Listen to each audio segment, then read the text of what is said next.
Hey everyone, and welcome. You know that feeling of anxiety when you look at your bank account and just wonder, where did it all go? Well, if that sounds familiar, this explainer is definitely for you. Today, we're going to flip that anxiety into pure confidence with a super simple 5-step guide to budgeting. Let's dive in. Okay, this right here, this is the single most important mindset shift we're going to talk about. Just think about that for a second. Budgeting isn't some restrictive cage. It's the steering wheel. It's you in the driver's seat making the calls. You're shifting from being a passenger in your own financial life to being the pilot. So, think of me as your guide. We're going to walk through this together like it's your very first month of budgeting. No complicated spreadsheets, no confusing jargon, I promise. Just a really clear, straightforward path to get you from where you are now to where you want to be. And here it is, our roadmap. Just 5 steps, that's it. Each one builds on the last, and together they create this really solid foundation for your financial confidence. We're just going to take them one by one. All right, let's jump into our first step. I want you to think about it like this. Before you pack for a trip, you have to know what fits in your suitcase, right?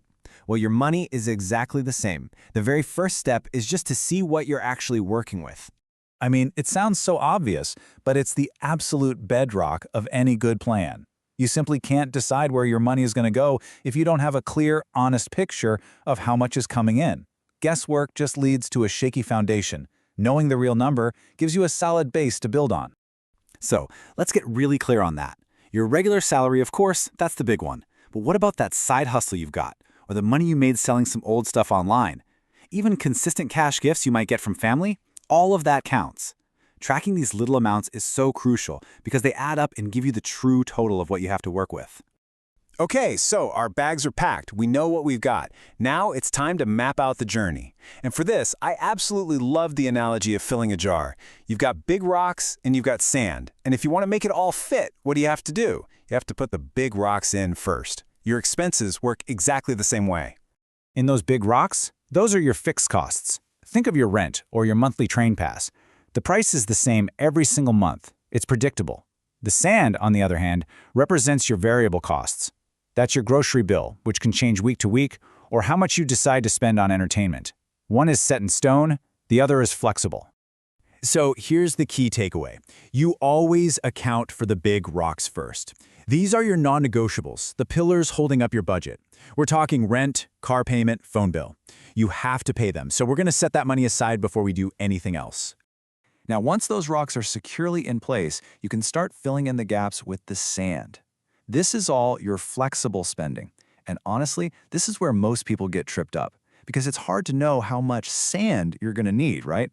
So here's a little pro tip. Just look at your last couple of bank statements. See what you actually spent on things like groceries or going out. That's going to be your best guess for a starting point.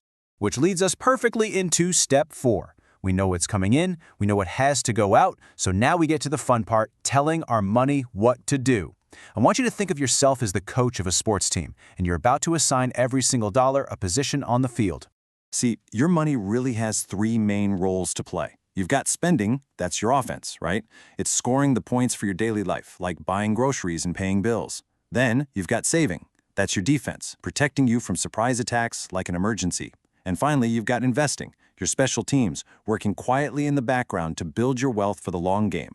The big goal here is to leave no dollar on the bench. Every single dollar gets a job. It doesn't matter if it's for spending, saving, or investing. It has a defined purpose. This is the essence of taking control. And hey, even if you can only put a tiny amount towards savings to start, giving it that job is what builds the habit. And that brings us to our 5th and final step. So you've packed your bags, you've mapped the terrain, and your team is on the field. But you know, any good navigator knows you have to check your compass every so often to make sure you're still heading in the right direction. This is so important. A budget isn't something you just set up once and forget about. It's more like a garden that you have to tend to. You know, life changes, unexpected expenses pop up, your income might go up or down. Your budget needs to be a living, breathing thing that adapts right along with you. And the absolute best way to do that is with a quick weekly review. Now, this isn't some big, scary chore. It can be 5 minutes on a Sunday morning with your coffee. Just ask yourself 2 simple questions. What did I plan to spend this week? And what did I actually spend? If there's a difference, you're not failing, you're learning. You just make a tiny adjustment for next week. That's it. That's the whole habit. So let's bring this all home. We kind of started with this idea that budgeting feels restrictive, but as you can see now, the complete opposite is true. Following these steps doesn't box you in, it sets you free. It gives you the clarity to finally see where your money is going, and the confidence to point it toward what actually matters to you. So I'll leave you with this final thought. The real power of a budget isn't just about paying your bills on time. It's about funding your dreams, that vacation, a new skill, a secure future. So the question isn't just about managing your money, it's about what you're going to achieve with that control. Where are you going to go first?